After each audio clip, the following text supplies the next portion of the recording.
However, I've stood in, I mean, when I'm waiting for the bus out there in Loop, I can get Air York on my iPhone, so you can get it outside. So I'd say it's an open question. It'd be interesting to try it. You know? So you're saying we can do the handover without the? Is that?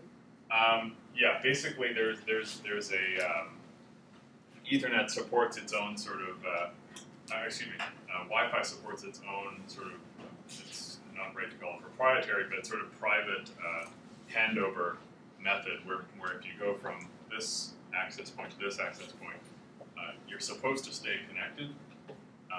Actually, I guess the question would be, are all of your packets routed as you go? I'd have to look it up, but basically, Wi-Fi, if implemented properly, is supposed to support roaming. Yeah. So, in roaming, are we keeping the same IP address, or? That's a good question. So, the details that I read on this were very thin, so I'm actually not sure how that would work. It should be easy to, because if they can just get one issue. Yeah. Yeah, exactly. So I mean, it depends on how these APs work. If these APs are routers, then excuse me. If this is just Ethernet, and there's no actual routing going on here, then all of these access points are part of the same subnet. So there would be no issue there. If these are different subnets, then I'm not sure what happens. But the other point raised by this is that often it's not implemented properly. So roaming is just broken because of poor implementation. Anyway, it might be neat to see if that actually works. I think the right test for it would be to go within the same building, like down the hall and up the stairs or something, and that way you have you. I'd be in the robotics lab on the first floor of the CSP, and then I go to ISPM and I'd still be logged in for that. Still be logged up, okay. So No, I'd be logged in. You'd be logged in for that, okay. Interesting. So that works. Yeah. So that works. Yeah. That would definitely be a different access point. Yeah, I was downstairs in this building with this, but then again, it might be the same access point. It's not that far. But I didn't have to re-log in or anything. Things kept going. Okay. So anyway, it sounds like, who knows? It's a mystery. Okay.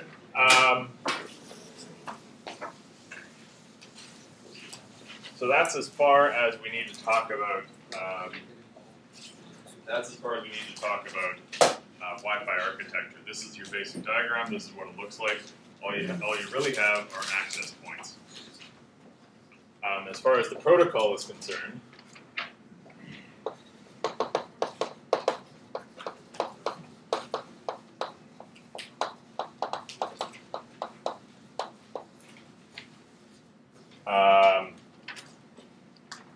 so again, this is quite simple. Like Ethernet,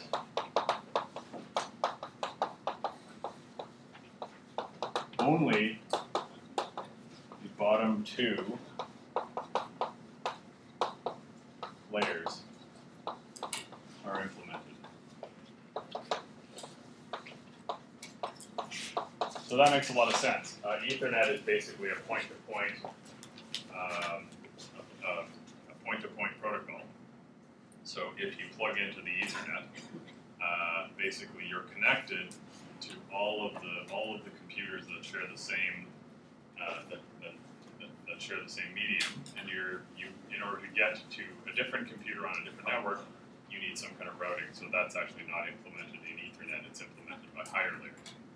Similarly, Wi-Fi, really all that these stations are connected to are the access point. And even in an extended service set, there are no higher layer tasks going on. These may as well just be directly connected all together to the same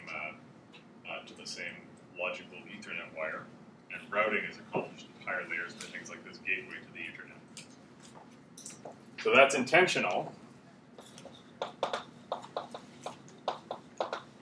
because it makes interoperation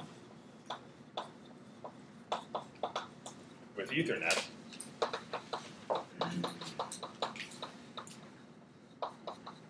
easy. So this is why all your this is why it's, devices like wireless routers are so prevalent.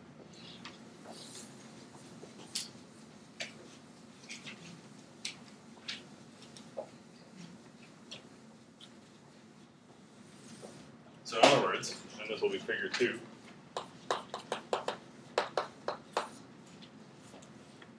You got your laptop over here.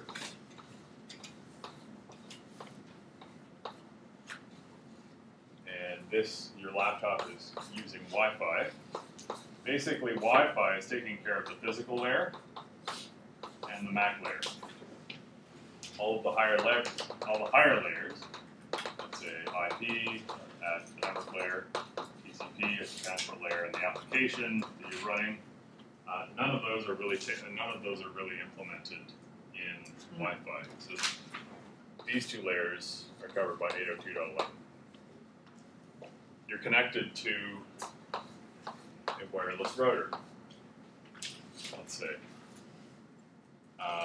This basically takes packets on the one side, using the physical layer and the MAC layer for 802.11, and shares them with the physical layer and the MAC layer in 802.3 Ethernet. So we got Wi-Fi on this side and Ethernet on this side. And then this would connect you over to, let's say, a server.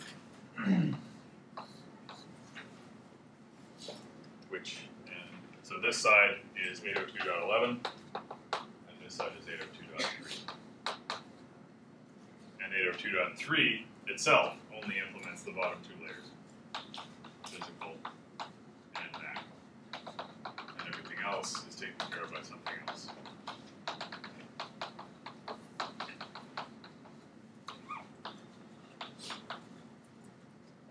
So in other words,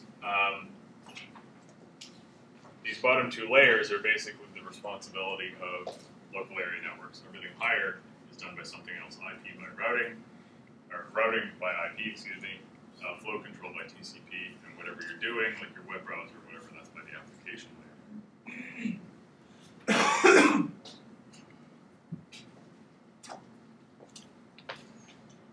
So, the radio interface. Now, while architecture is very simple in Wi-Fi, yes? What is it? Like I just realized now, I've never actually seen a router that is wireless on both ends. Is that possible? Sure it is.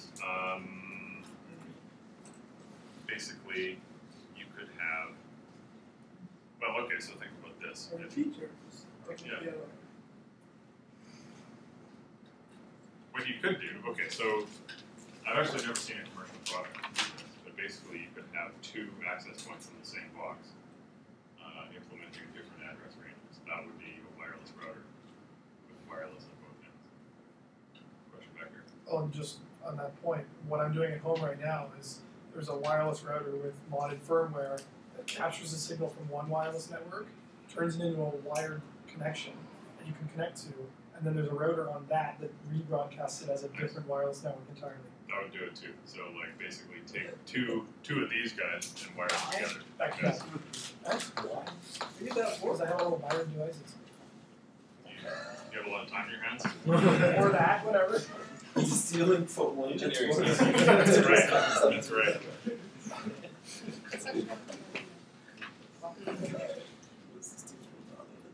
Keep us cute. So judgment until you try it yourself. There's one running around upstairs.